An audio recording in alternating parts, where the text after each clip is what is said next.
Hello, everyone.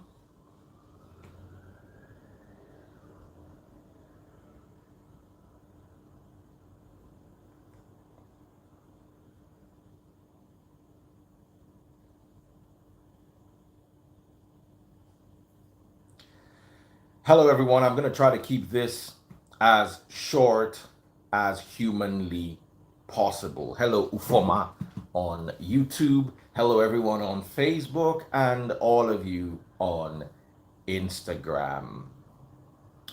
Um, I'm sure many of you saw the post on my page that I got from the Punch newspapers on Facebook, unfortunately, and YouTube. I didn't post it because it belongs to Punch. On Instagram, it's a bit milder. I got permission from Punch to use it. However, on Facebook or YouTube, you could still have a strike for somebody else's material. It's easier to defend on Instagram than it is on these channels. So I do plead with you. But if you go to the Punch newspaper's website or their Instagram handle, you would see the story there. It's about Chidinma.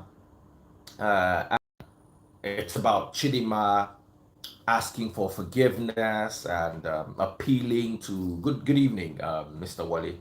Good evening, Esther, Maury, and Henry. Good evening, all of you. It's about her appealing to the world, saying this is not her character and all that. And there's a message from the family also appealing to everybody else to let them grieve in private. I don't know how it's hard, but when something becomes a high profile case, it is hard to enjoy any privacy. It's trending on all the blogs. Any news statement that comes out goes straight to number one. It's posted. So I don't know. Yes, it is right for them to ask for it, but if, in my humble opinion, I were in their shoes, I would ask for conspiracy theories to be shelved and let the truth come out because people are going to talk. You can't unring a bell. As long as the things happen the way they happened, where they happened, people are going to talk. It's like NSAS or any other high profile event in the country. So you can't tell them, you can't tell people not to speak up or speak out. You can, however, appeal to their conscience not to spread rumors and not to facilitate the spreading of rumors. That is really important and significant, if you ask me. But that they will not speak at all is kind of ambitious. Now, someone said my Facebook is not working. My Facebook is on. I'm live on Facebook right now. Now, I need us to also talk about Esther in the Bible. And before we talk about Esther, don't worry, I'm not going to be reading scriptures today because I know some of you just think, oh, it's a sermon. I'm tired. Daddy Freeze wants to come and start reading Bible for us this night. No, I'm just going to talk about it. I preached about Esther yesterday, and during today's sermon, usually what I teach in private on Friday is also what I teach on Sunday, but more embellished and established as the case may be. So you could do well to join our services every Sunday morning at 11 a.m. Now, I want to tell you a joke. There was a young man misbehaving, and he was always getting into fights and always drinking. And one day they stopped him and said, "Come, why are you behaving like this?" And he said, "I learned it from my dad because of the kind of father I have." Apparently, his dad was also like that, always getting into fights, always getting uh, drunk and all that. And then he had another brother who was always sober, never drank, never fought, never did anything disorderly. And they decided to ask him, like, come, how did you end up like this? He said, with the type of father I had. So you see, a negative situation influenced one person to become negative, while it influenced the second person to become positive. How you handle every situation is determined by you. The outcome of your life is by your own devising. Somebody needs to hear this message tonight. The outcome of your life is by your own devising. Just as one brother decided to live a reckless life because his father was reckless, another brother decided to live a straight and narrow path life simply because they were exposed to the same circumstances. I was reading the story of Chidinma. My parents are divorced and separated. So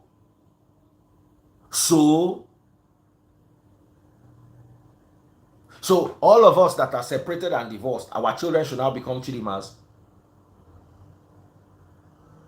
No, it's a question and it needs an answer. I know many people who are raised by single parents and still turned out well. And I know many people who are raised by both parents and still didn't turn out well. And there was nobody to take care of me. I was living with my uncle. Esther also lived with her uncle Mordecai. Esther was an orphan.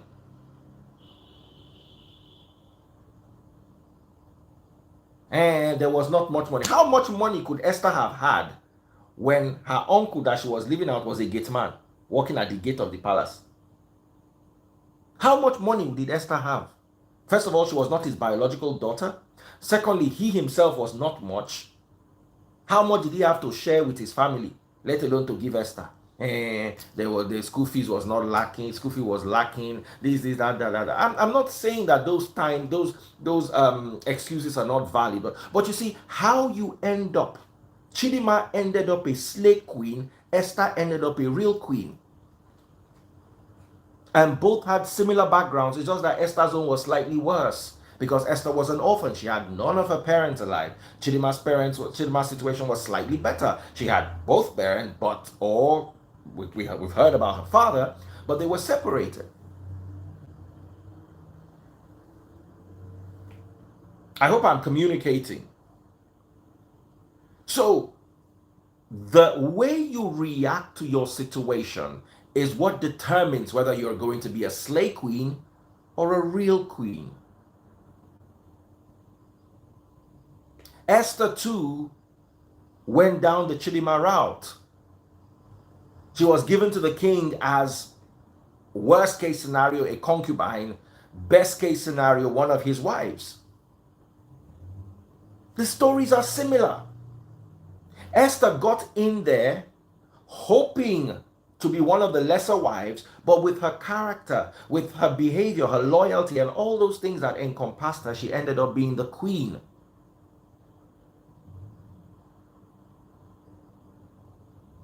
What Mordecai did with Esther almost amounts to modern day pimping. Let's tell ourselves the truth.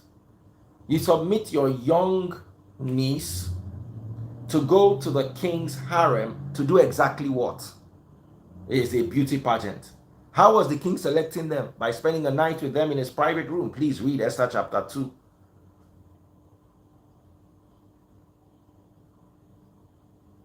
So both had similar backgrounds.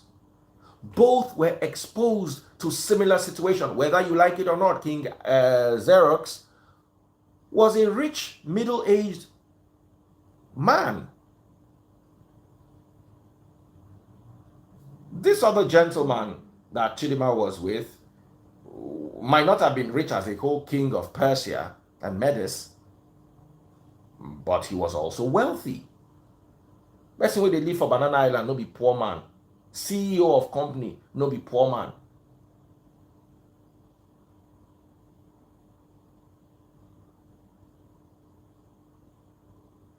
Esther, what's his name? What's her name? Chidinma said she grew up in Mushin. And it prodded me, oh wow, maybe the ghetto affected her. Life in the ghetto. I grew up in the ghetto. A lot of people don't know this, but I grew up in a place in Ibadan called Arimo. My dad wanted to give back to society, so he decided to build his hospital in a rural ghetto. There's rural area and there's ghetto, and then there's the combination of the two, rural ghetto. Like Mushin is a ghetto, but it's not rural. Obalinde is a ghetto, but it's not rural. Then you have a rural area, somewhere far away. Arimo is a combination of a rural settlement and a ghetto.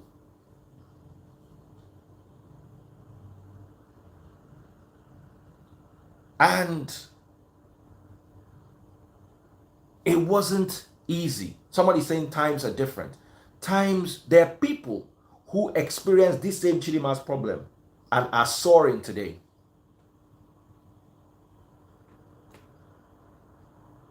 Someone say you're not from the ghetto. Oh, trust me, I am. Those who know. If you ever lived in Ibadan, many people live in Ibadan, they don't know where Arimo is. Throughout when I was in school, nobody knew my house from my secondary school. Someone said Arimo is a proper Raz area. Beyond Raz, it is a ghetto. As in a proper ghetto.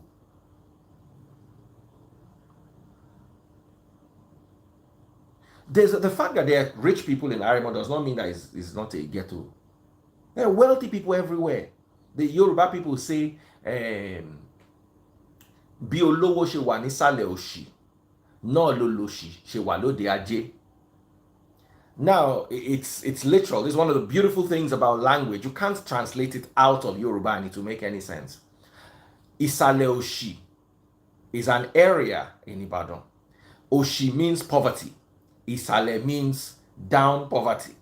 So the statement is bí olówó ṣe wà nísàlẹ̀ òṣì. Ìsàlẹ̀ òṣì is an area, and olówó is a rich man. And the way you have rich people in the down of poverty, that's the direct translation. Náà ni olòṣì ṣe wà lóde ajé. Ode ajé is an area close to Arimo. Ode means outside, ajé means trade. So just as you have rich people in the down of poverty, that's the same way you have poor people in the center of trade. So the fact that there are rich people there doesn't take away the fact that it's a Raz rural ghetto. So let me please focus on the topic. So, like I was saying, there are many of us who rose from all sorts of spheres of life. Some people rose from illness. Some people rose from substance problems. Some people rose from the fact that they were not good or sound academically, and they still ended up becoming something in life. Some people even went to prison and came out and turned their lives around. So I personally do not believe Chidinma has an excuse. Because once we give Chidinma an excuse, we are creating an avenue. We are creating what you call a hard shoulder for our children. You see, when there's a road and you have a hard shoulder, abroad they will tell you hard shoulder fiber. So if in case you have a flat tire, you can just limp the car to the hard shoulder where you can pull over and park. You can't just park in the middle of a highway. So you're warned, okay, just in case you're having overheating problem or there's a hard shoulder ahead, when you get to the hard shoulder, you see, the moment you create this excuse bracket for Chidinma, you are creating a hard shoulder for your children to go, daddy, because you did not give me money to, daddy, because you did not buy me car in school, daddy, because I did not have enough money to dress up well like my friends, I ended up like this. There's always going to be an excuse. Block that hard shoulder. Keep your kids on the straight and narrow.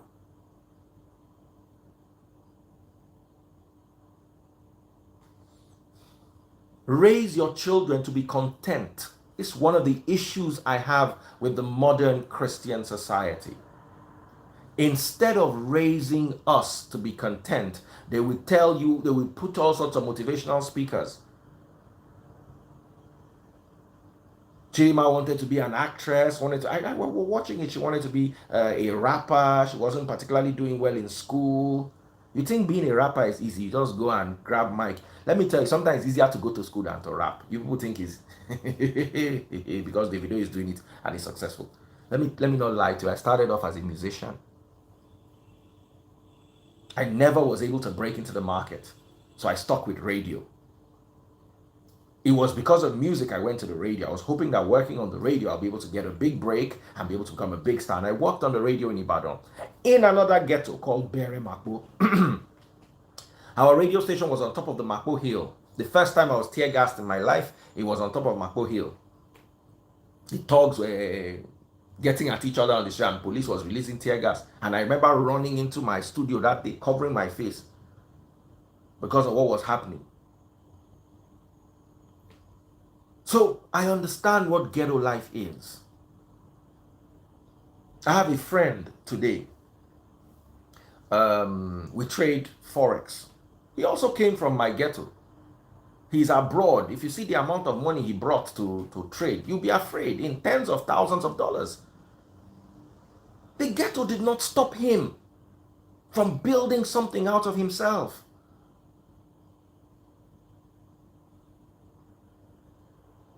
If you don't have finances, let's even imagine that, okay, there's nothing for you to do. You want to do this aristo, you want to do runs.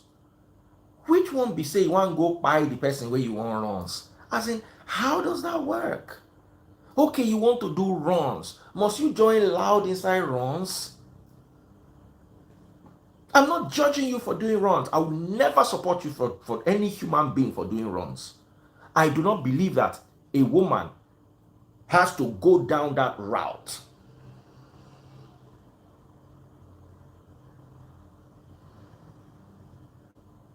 But however, if you have even decided that must you spoil everything? Must everything just spoil for you?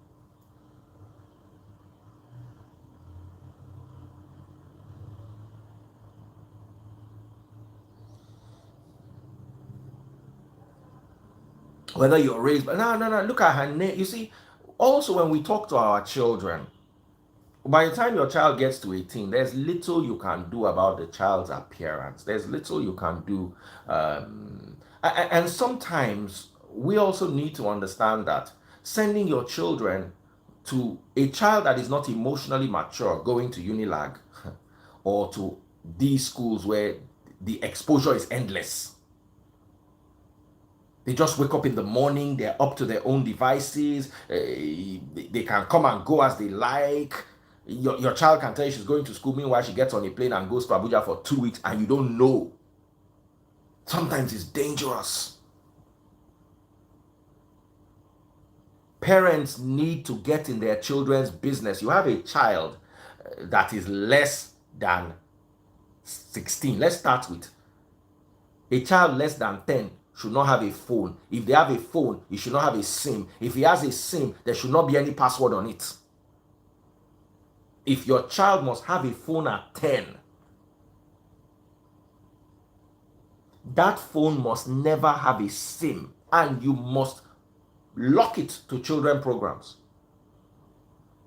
If there's going to be a SIM, just in case, okay, there are prolonged periods of time when you have to go to work and the child is alone and you want to call the child, monitor what's going on that phone. I they bust my children. You are 13 and below. You are, in fact, you are 16 and below. I just entered their room. Give me your phone. Now, give me your phone. Straight up. Do you know what that has saved? Do you know what we've been able to nip in the bud because of that behavior? I know they think calm. Anything where you like, just bust. Give me your phone. Now, like police. Who is this you are talking to? What is this you are talking about? Now, when Pikin reach 18, now if they give them small leeway, say, okay, you can now have your phone, have your password. children always think they're very smart. You have to be smart. You see, let me tell you, this new technology, I don't understand it. You don't understand which new technology. Do you think your children are living in the old technology with you? Go and learn if you must enroll in a course to go and learn hacking, to go and learn what's that other one called, coding. Go and learn it. Always buy the latest iPhone, always, and the latest Samsung. Always be able to understand, because these children are like, they're very slippery. You will not be able to catch them unless you yourself can do like them. Monitor your children. As far as I'm concerned, Chidinma lacked monitoring. It's not like monitoring is 100% guarantee that you will do well. But from my own humble opinion, that pikin just dey live as he like. Now, as your children get older, learn to treat them also with respect. You've raised them well. You discuss with them. You pick their brain. Some children will not talk to you. Nothing you want to tell them, they will not tell you. And they'll just keep quiet and be looking at you. You beat them, you don't beat them, you shout for them, you don't shout for them. They don't go talk. They will just keep quiet. How do you navigate past that? In Nigeria, it's easy. Parents eat chalo in Peking. Hey, come here. That's why I don't want to live abroad. If I had a choice, I would not live abroad. Abroad, you get where you go chalo your Peking go chalo you back, dial police. I saw one of my cousins talking to his mother. So one of my nephews talking to his mother. The way the guy, they cuss him, mama, I just look and say, hey, Ọlọ́run ọba, you try this with me in Nigeria. Ìyẹn ò lè pé. Me, then it's so dentist. Wàá máa gbé yín yẹn kiri. So that tọ́ bá ti bí ẹ pé kí ló ṣe mí lẹ́yìn. Mama mi ni o, bàbá mi ni o. The level of the kind of words that were coming out from the child's mouth, I was worried.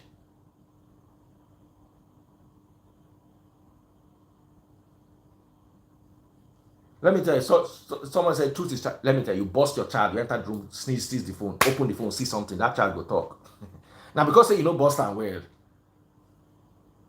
SWAT team enter, praka, catch this, should see this. What is this? Oma sorrow. Trust me, it dey work.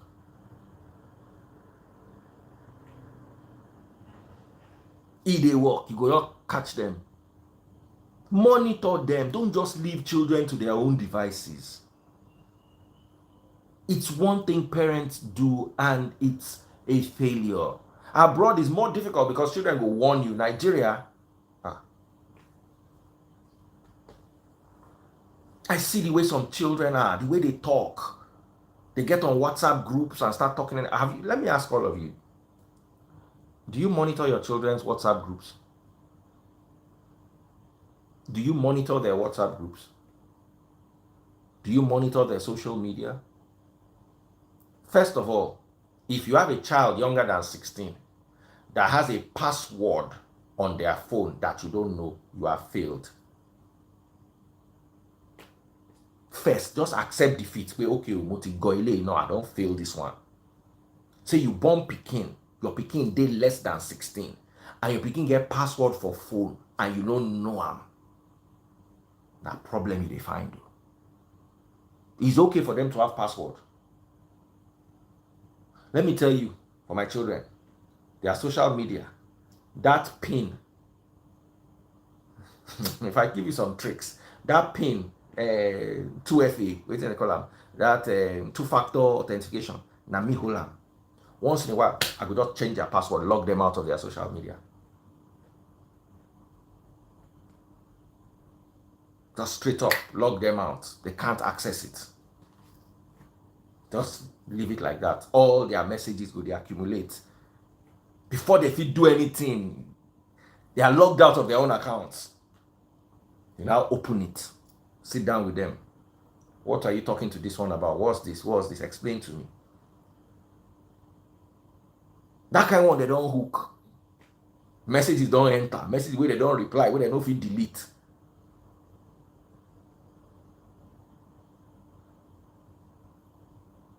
Sit down with them. Avoid Chidinma situations. Avoid them. The papa con they fight police or what did he say? He wasn't sure. According to I said, he wasn't sure it was police. He was trying to defend her and all that. Blah blah blah. That police where you avoid, you for do one for your pikin. Hey, why are you going here?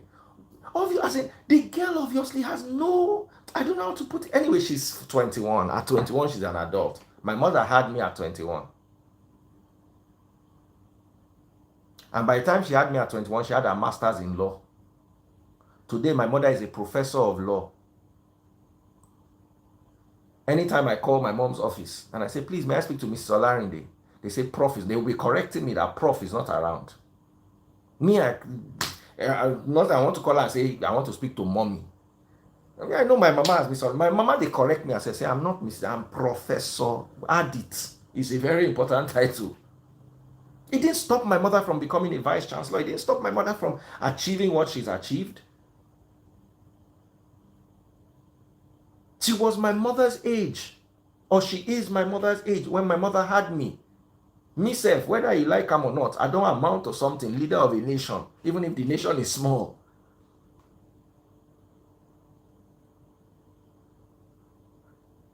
So the fact that you are 21, what are you doing with your years? And this excuse, I want to do music, I know how many people have failed in life. I want to sing, I want to rap, you know nothing else, you can't play. Let me tell you, people that want to sing and rap, if you are nursing rapping or singing in your 20s or in your late teens and you are 10, go and learn how to play keyboard, go and learn how to play drum, go and learn how to play piano, so that you are playing in choir, you are playing in a recording studio, you are doing something while you are doing that music. Look at people like Sam Clef, them. Before they start singing, they don't first chop money for production.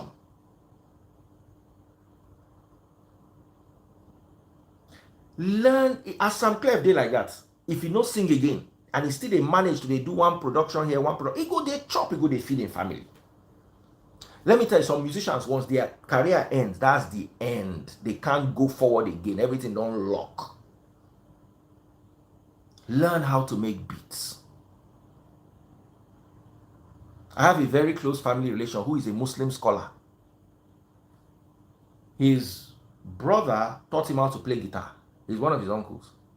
Baba, they go Sunday, go church, go play guitar for church, collect small money, spend down for school. And a Muslim scholar, Alaji. But he learned how to play guitar. He learned to play enough to play with a band in church. And they're going to pay him money in the church. So he goes there, plays guitar with them for 4 or 5 hours, collects enough money that he'll use to eat that week.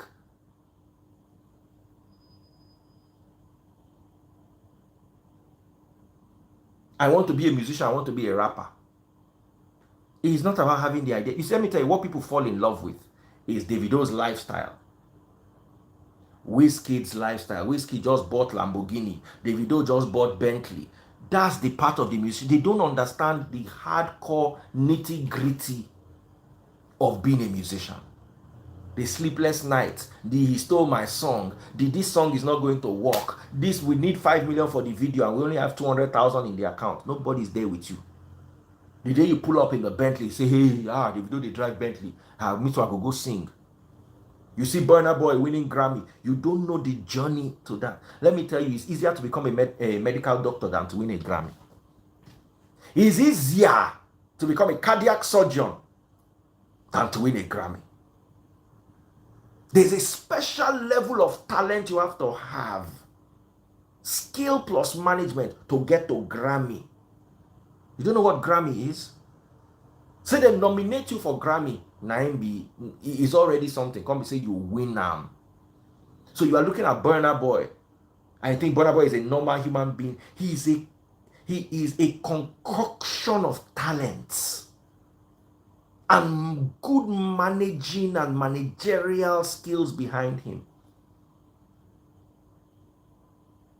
So I'm watching her. She wants to be a Nollywood star. So it's by runs that you take enter rap. Because rap and runs have the same R take start time. I think say that they're related.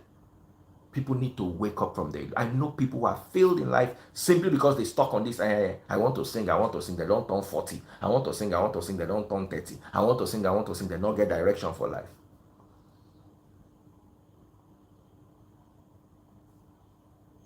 So I'm ending it here, guys. Esther became a real queen, giving similar opportunities Chidinma had. Chidinma ended up being a slay queen that actually slayed someone. The choice is yours. What do you do with the opportunities presented to you? It's all up to you. I want to pray with someone this evening. Let's pray. Heavenly Father, I thank you for another opportunity we have to gather. There are mothers and fathers right here who are raising young children, adolescents, and even young adults. Father, there's a thin line between failure and success. There's a thin line between making mistakes and creating a path that works. Father, help us to help our children find their paths in life in Yahushua's name. Help us not be stumbling blocks directly and indirectly in the lives of our children. Instead, help us to be architects of good and wholesome futures for our children. And for some of us who are still children ourselves, struggling to find a path in life, Father, be the lighthouse we look up to guide us in times of stormy waters. Help us navigate the storms of life, the hills and the valleys, the volcanoes, the earthquakes, the tremors, the tsunamis, the hurricanes, and all that life throws at us. Give us the strength to forge ahead, despite our limitations, despite the limitations in our upbringing, despite the limitations in our parentage, despite the limitations in our society. The fact that some of us are separated should not mean that our children should be separated from common sense. Those of us who are either divorced or separated or remarried, Father, give us the grace and understanding to look beyond our troubles and guide our children right. I ask for this, O Lord. In Yahushua's name, I pray. Thank you, all of you, for joining us today. Do have a blessed day, all of you. If you have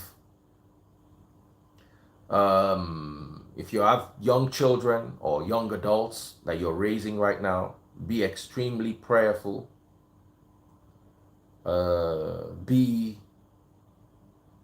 extremely intuitive, and never be too busy to have conversations with your kid. That extra money you're going to get,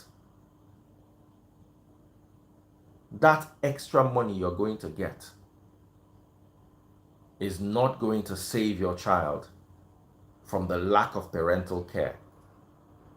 Many of us in Nigeria, once we have a problem, we throw money at it. That's how we were raised, and it is dangerous. Let us not pass that same mentality over to our children. Thank you, all of you. Look forward to having you again tomorrow. Do take care of yourselves, and I'm glad I hung out with you today, even though I'm quite tired and I have so much to do. But I'm glad I let this off my chest. And I pray that all of you raise your children well. Teach them the difference between need and greed. Many of you and your pastors teach greed as need. Let them know the difference. You need food. You need clothes. You don't need Versace. You don't need an iPhone 12. unless you can afford it. That's very important. Take care, guys.